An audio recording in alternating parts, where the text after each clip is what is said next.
যখন কোনো plane radar থেকে উধাও হয়ে যায় এবং অনেক খোঁজার পরেও পাওয়া যায় না, তখন সাধারণত ধরে নেওয়া হয় যে সেই প্লেনটা হয় সমুদ্রে ভেঙে পড়েছে, নয়তো কোনো দুর্ঘটনার শিকার হয়েছে। কিন্তু আজকের এই ভিডিওতে আমি আপনাদের এমন একটা প্লেনের কথা জানাবো যেটা ফ্লাই করার কিছুক্ষণ পরেই নিখোঁজ হয়ে গিয়েছিল এবং দীর্ঘ কয়েক বছর অদৃশ্য থাকার পরে হঠাৎ একদিন সেই প্লেনটার দেখা পাওয়া যায়।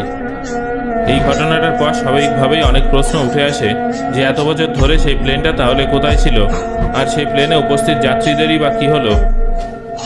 বন্ধুরা, যদিও এর আগে বারমুডা ট্রায়াঙ্গেলের কাছে একাধিক প্লেন নিখোঁজ হয়েছে, কিন্তু আজকে আমি আপনাদের এমন একটা প্লেনের কথা বলবো যেটা 37 বছর নিখোঁজ থাকার পরে হঠাৎ একদিন 37 বছর পরে আবার আগের অবস্থাতেই ভেনেজুয়েলা এয়ারপোর্টে অবতরণ করেছিল। তাহলে চলুন বন্ধুরা, ভিডিওটা শুরু করা যাক। এই কাহিনীটা শুরু হয়েছিল 1955 সালের 2রা জুলাই।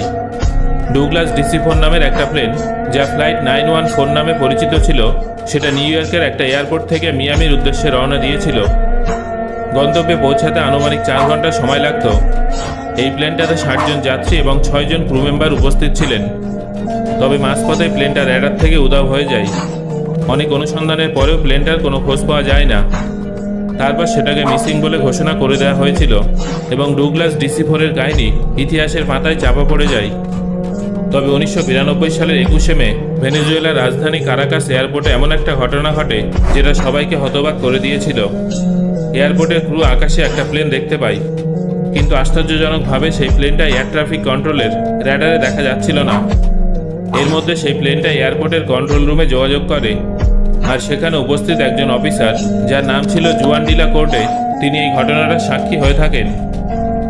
যখন জুয়ান প্লেনের পাইলটের কাছে প্লেনের নাম জিজ্ঞাসা করেন, তখন পাইলট জানান যে তিনি DC-4-এ আছেন এবং তারা মিয়ামি এয়ারপোর্টে ল্যান্ড করতে চান। পাইলটের গলার স্বর শুনে বোঝা যাচ্ছিল যে তিনি প্রচণ্ড ভয় পেয়ে গিয়েছিলেন। যদিও এই ভয়টা দ্বিগুণ হয়ে যায় যখন জুয়ান ওই প্লেনের পাইলটকে জানায় যে এটা মিয়ামি নয়, বরং ভেনেজুয়েলার রাজধানী কারাকাস এয়ারপোর্ট।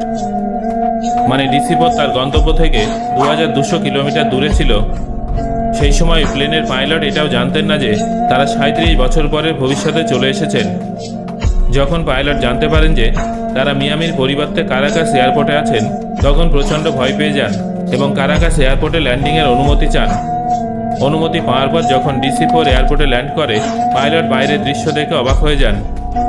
অন্যান্য প্লেনগুলো অনেক বেশি নতুন এবং মডার্ন বলে মনে হচ্ছিল। পাশাপাশি